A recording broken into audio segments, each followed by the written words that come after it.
Welcome to the daily update, where I'll go over the action in the market for Friday, March 1st, and then we'll see how things look for Monday, March 4th. We set another new all-time high, not only in the S&P, but across a number of different indexes or indices, however you say that. We were looking at a positive seasonal day. It was the first day of March. You have a lot of inflows into new investments. That helped give some support to the market. Also, they liked what came out with the ISM report, and we didn't see much of a gap right at the open, but we just saw things go higher and higher and higher and close pretty much at the high for the session. We did get above that long-term overhead resistance, and we've been able to close above it. Now there's two questions. Number one, can we stay above it? Because we're coming into, at least in Monday's session, a time of weak seasonality. Or if we do fall, will that now act as support? It might be too soon. If we do start to come back down, we might just blow right through that. Or the longer we stay above this level, if we do see a bit of a downturn, then it has more of a chance of acting like support.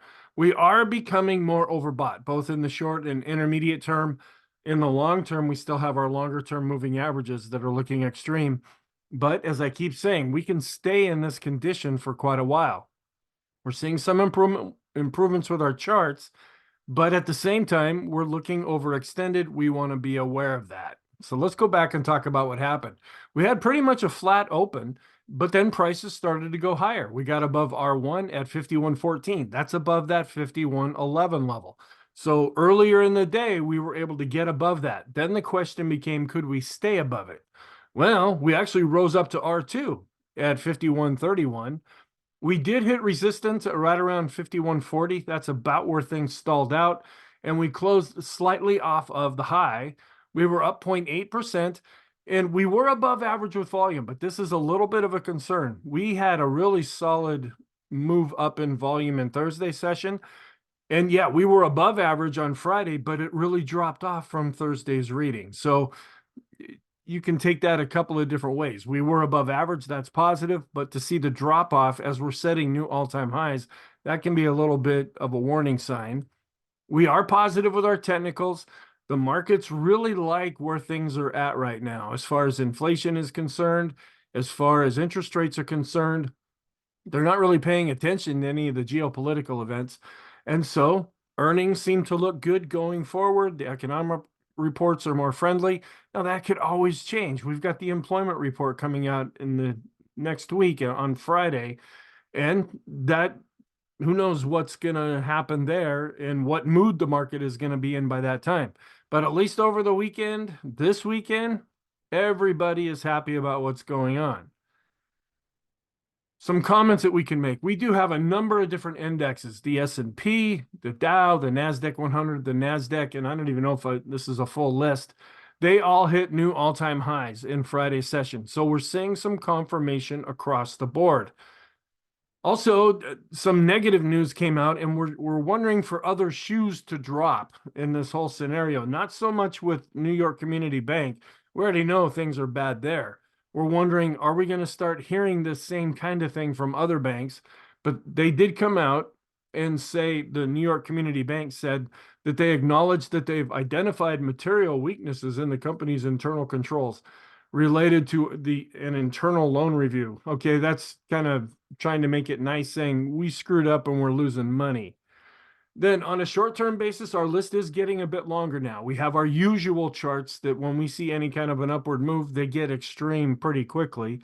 That includes the Stochk RSI, the Williams percent R, the CCI in 14. Those are new back on the list now. The CCI 20 was already there, but now we've added the 14.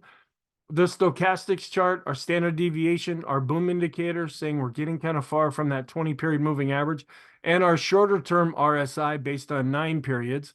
We're also seeing a bit of a longer list now in the intermediate term. Our oscillators are still they're positive because they're giving very high readings. Some of them are trying to cross back above their moving averages. Others are right on top of their moving averages. It's kind of a mess right now with our oscillators. The Sean trend meter did go back up. The boom indicator is suggesting that we've become kind of far away from the 50-period moving average.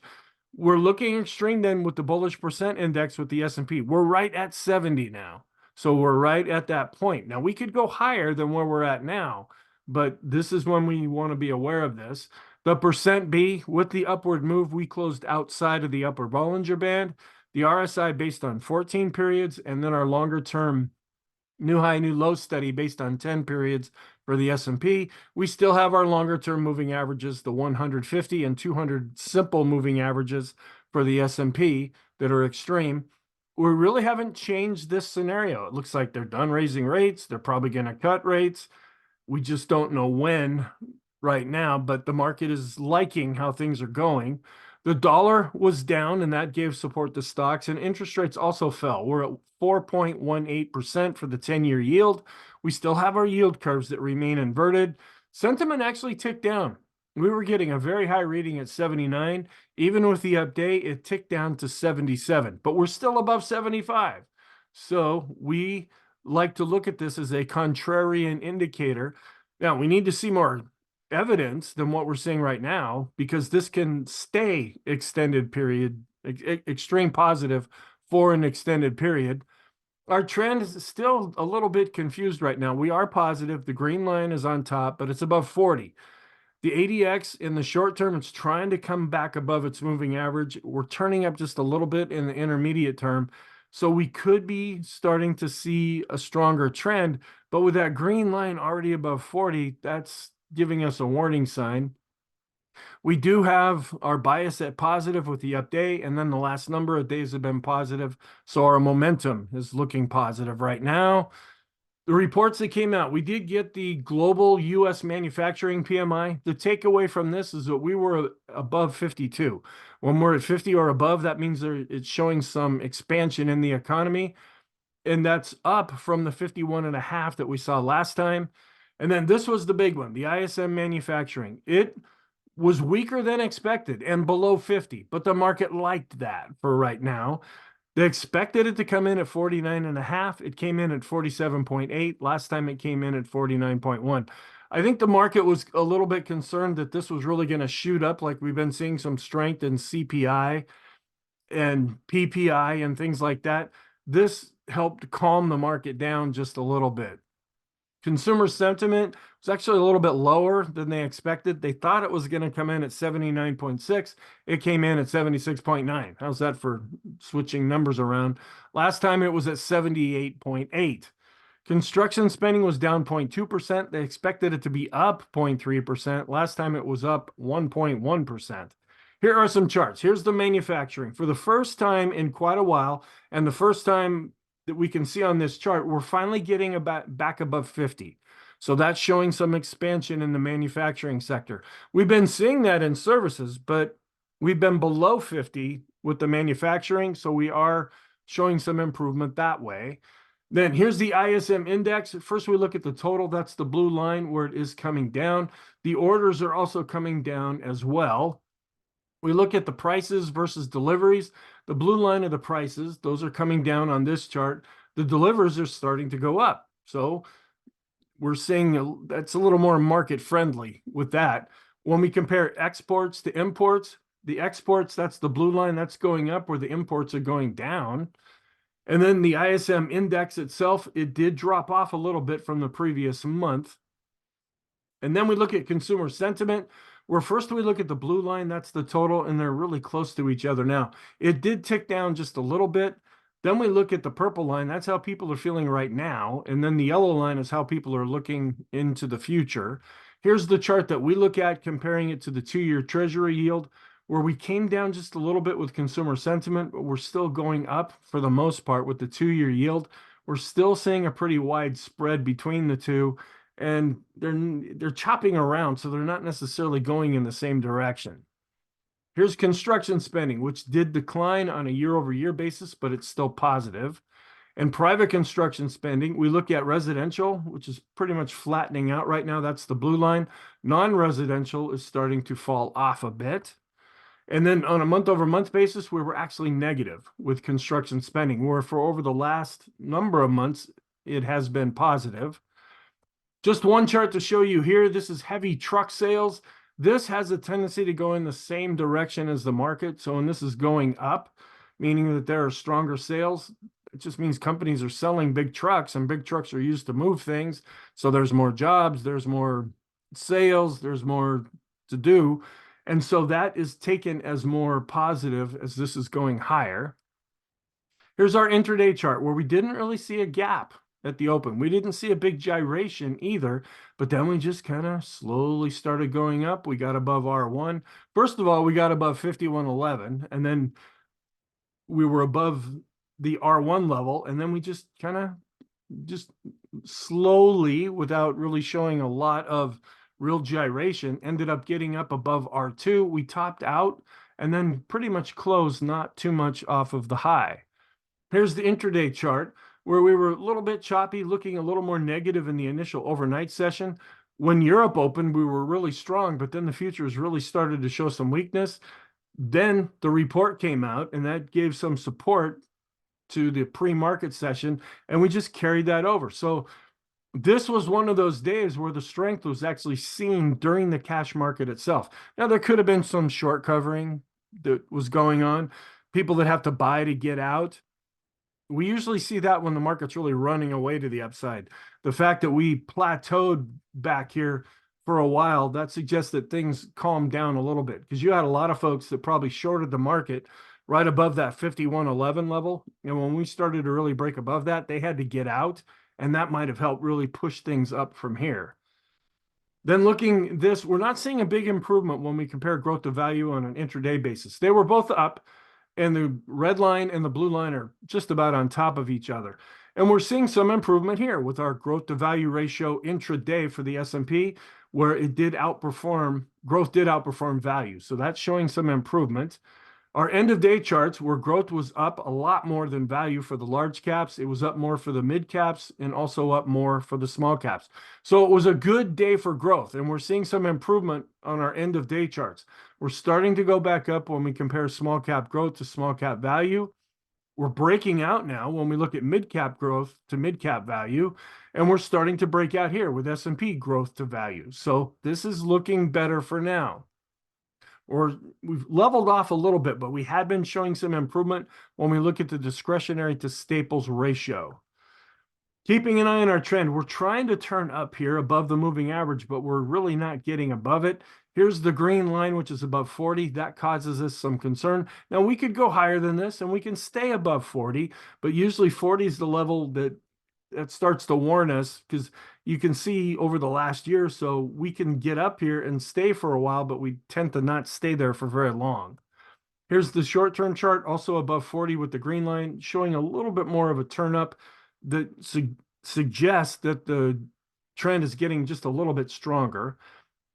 And we were above average with volume, but we did drop off from Thursday's reading that we had, where we saw a really big increase in volume there. Sentiment just going pretty much flat, showing not a lot of fear with the Ulcer Index. With the update, we did decline with the VIX, and we're dropping below the moving averages on the line chart as well as the bar chart. With the update, the volatility of the VIX is also dropping off and giving us a very low reading. The MACD, as far as a momentum, after it had been going up since the early part of December, now, at least for this time, and it can change at any point here, but for right now, it is starting to go down. That tends to be more positive. That means stocks are going up. Our one-day equity put call ratio, which really spiked up on Thursday, it actually ticked down on Friday. So our 5 period is continuing to decline, and that's positive. We are keeping an eye on this. We came up a little bit with the SKU index. Now, the SKU index is very closely related to the VIX, which measures volatility. The SKU looks at the money options. Sorry, the VIX looks at the money options. The SKU index looks at out of the money options.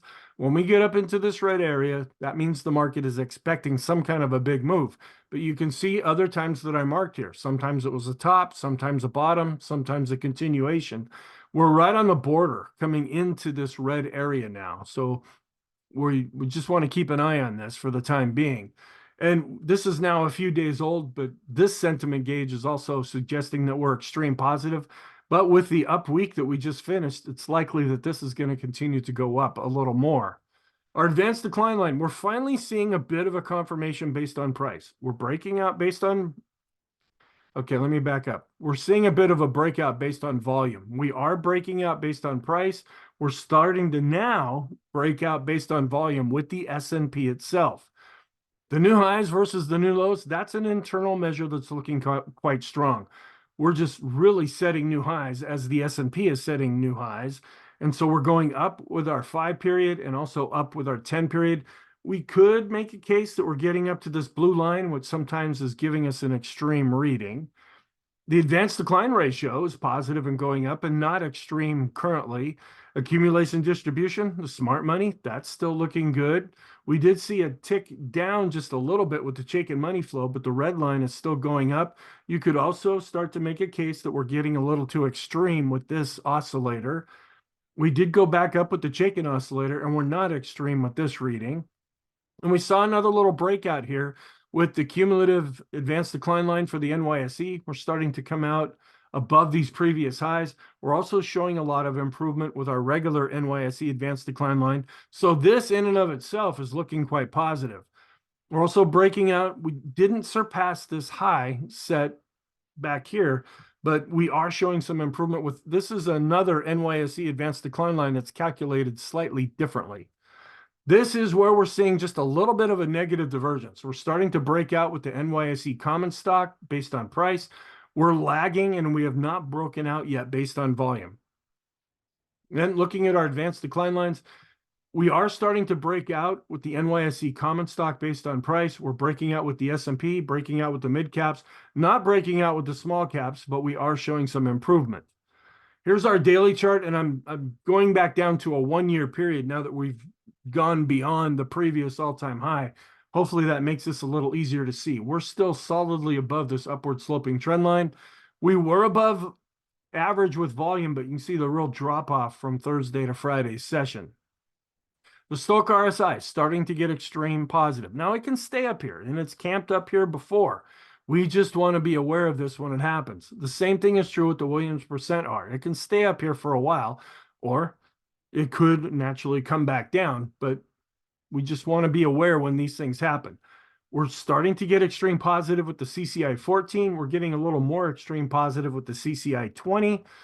We're starting to get extreme with the boom indicator, meaning that we're getting a little far away from the 20 period moving average and the 50 period moving average. We're still looking positive when we look at the distance from the 200 period moving average. We're not extreme, and we're pretty much flat with the 20 period moving average study here. We advanced just slightly with the 50, and we actually turned down a little bit with the 200. Kind of interesting that those things happened. We are looking positive with the force index. We're above the midpoint, and the midpoint is starting to go back up. We're extreme positive in all different subdivisions of the short-term time frame with our stochastics, short-term, intermediate term, and long-term. And we're getting up to the upper end of the +3 channel here with our standard deviations chart because we've gone up pretty far, pretty fast, especially compared to what we had been doing. Intermediate term, we're starting to turn back up with the balance of power, and we're above zero. That's positive. We're still positive on a trend basis when looking at the go, no-go system. We're also starting to break above the highest high line here. That's the blue line, so that's positive. And we're turning back to a lighter shade of blue with the TTM squeeze. That's positive. We're turning back up with the ease of movement and above zero. That's positive. We're starting to go back up with the Arun indicator. And what this measures is the green line on top. Those are buyers, and that's all the way at the top. The red line measures sellers, and that's starting to decrease. And the difference between the two is our oscillator. When the green line's on top, we're positive, and the distance between them is showing that we're getting a nice solid reading without necessarily being extreme positive right now. We are above zero and advancing with the S&P McClellan oscillator, but we're seeing this longer term negative divergence. Setting all-time highs with the S&P and just kind of clawing its way a bit higher with this indicator, that's a little bit of a warning sign. We are starting to go back up with the summation index based on price and volume. So that's suggesting the trend is more positive. We're also seeing this longer term negative divergence with the NYSE McClellan oscillator, but we're above zero and advancing. And we're starting to go back up a little more aggressively here with the NYSE summation index based on price and volume. We actually turned down with the Swenlin trading oscillator based on price. We were flat with the Swenlin trading oscillator based on volume, but they're still positive since both are still above zero. And we're just chopping around in extreme positive territory with the PMO. We're looking more positive based on price, and we're starting to turn up based on volume. We did see an improvement with the PMOs. These are all the stocks in the S&P that are rising as far as their PMO oscillator is concerned. That's going up. And then when they generate a buy signal, we see some kind of a crossover. That is improving, and we're starting to turn up with the PMOs that are above zero. We continue to be positive with the Elder's Impulse system for the S&P. The parabolic SAR is still positive. The slope oscillator, see how it's kind of just fiddling around here? It's actually still below its moving average. And the MACD trying to turn up a little bit, but not really breaking out at this point. You could also suggest that we're seeing a negative divergence based on where we're at right now versus where we were at the end of December. So all of our oscillators are kind of getting a mixed picture here, but it's trying to turn back more positive. We're above all the plotted moving averages on this chart. And this is where we're hitting 70 right now with the bullish percent index. So this is, we've seen 3 days of this going up. And so that is more positive for the market. If we keep going up with this, it may negate the negative divergence that we had been seeing since the end of 2023. We're starting to go back up with the NYSE bullish percent index, and we're going back up with the NASDAQ 100 bullish percent index. The money flow, after coming right back down to 50, is starting to go back up. The ultimate oscillator is above 50 and advancing. That's positive. The vortex is trying to turn back up, and the green line is on top. We're starting to get extreme with our 14 and 9 period RSI readings. Longer term, we're still positive since most of the most recent readings that we've been getting have been above 50. We're still looking positive with the on-balance volume. We actually went sideways with the stocks above their 20-period moving averages. That's a little bit of a concern. Here we are setting all-time highs with the S&P, and this doesn't really go up. We actually declined with our 200-period moving average study, but we did show a bit of an improvement with our 50-period moving average studies. But we're still looking at these longer-term negative divergence. As the S&P has been going up, both of these indicators have been going down, but they are trying to improve. Topic curve is still negative, but it's trying to come back above its moving average. We turn back up with the Sean trend meter, and we close just barely outside of the upper Bollinger Band. So we're getting an extreme positive with the percent B indicator. And we're setting an all-time high with the S&P, setting another new all-time high with the NASDAQ. That's a broader range of things. Then when we look at the equal weight S&P, we're looking quite good here. And the equal weight QQQs, this is just another way of looking at Dow theory. When we look at all the different trends with our chart variations, we are positive with the Heiken Ashi, positive with the Kagi, positive with the Renko, and positive with the 3-line break. Longer term, we're above this trend line, which I showed on the daily chart. If we see some weakness, we're going to be watching this level to see if it ends up offering some kind of support. And then not too far below that is going to be the 20-period moving average. And this, okay, a week ago, looked like I was a genius. We came right up to this level, and then we spent the next week coming back. Were we, in fact, just building up momentum because we were able to get above this pivot level? Now we want to ask, can we stay above that? Are we going to keep going further above this? All right. Or if we fall down, is this going to act as some kind of support? The longer we stay above it, the more this will likely act as support if we see some weakness. We are still extreme positive with the 150 and 200 period simple moving averages. We're positive across the board with the S&P, mid caps, small caps, and NASDAQ 100. Mostly blue signals here. We did see the industrials, they crossed below 80, but everything else, we had the S&P at an all-time high, the S&P above 5,100. Those are the ones that I usually pick out when I'm doing the video, but I watch all of these as the market is open. Also looking really good with our total stock ETF. And the equal weight is pretty much doing a good job when compared to the weighted S&P 500. We came up just a little bit, showing the mega cap slightly outperformed. I think Apple was down. Was Amazon down? But I was really surprised to have such a solid up day and to have two of the bigger stocks. No, Google was down too. and to still see the market do as well as it did, at least at the time I was watching it. I don't know where they closed. The Dow is still above this pivot point. We're not really breaking out. We're just kind of still in a sideways range here, but we've switched back over to positive with the Elder's Impulse system with the diamonds. We are coming above this pivot point with the NASDAQ and setting a new all-time high. And we're right a little bit below this pivot level here with the NASDAQ 100, but also setting a new all-time high. We remain positive with the QQQs with the Elder's Impulse system. We're breaking out above my little shaded area here. We're starting to turn back positive with the momentum as measured by the PPO. So that is showing some improvement there. And we're starting to break above this previous ratio. Now, doesn't mean we're going to stay above this, but I've been trying to bring this up. This is a very long chart. It goes back, really, we're looking at the year 2000. So this is 24 years now, roughly, that has elapsed. If we can break above this, this is gonna, and this is might have been why we saw a lot of, let me start that again. This may be why we saw some short covering, because you got a lot of folks that are bearish. They tend to be perma bears, and they were just getting ready to short the market, thinking that this is it, baby, we're going down. And that still may happen. But when we started to go up, all of a sudden they're losing, they have to buy, and that helped push prices back up. But we're now starting to break above this ratio. We want to ask, can we stay above that? Are we going to keep going up higher from here? Small caps, yeah, they were up and they're above their 50-day moving average, but we haven't broken out above previous prices here. The Russell, or here's the small caps. I don't know why I want to jump to the Russell. It's turning over to positive now with the small caps. Here's the Russell 2000 small caps. We closed just barely above this previous high, so that is positive. The RSI is above 50 and advancing. We're in a longer-term uptrend, and our shorter-term momentum is also positive. So for right now, the small caps are looking good. But we've been in this situation before. It looks like, all right, a way to go with the small caps. I don't watch the financial media. I don't read a lot of things. I don't watch an awful lot of videos.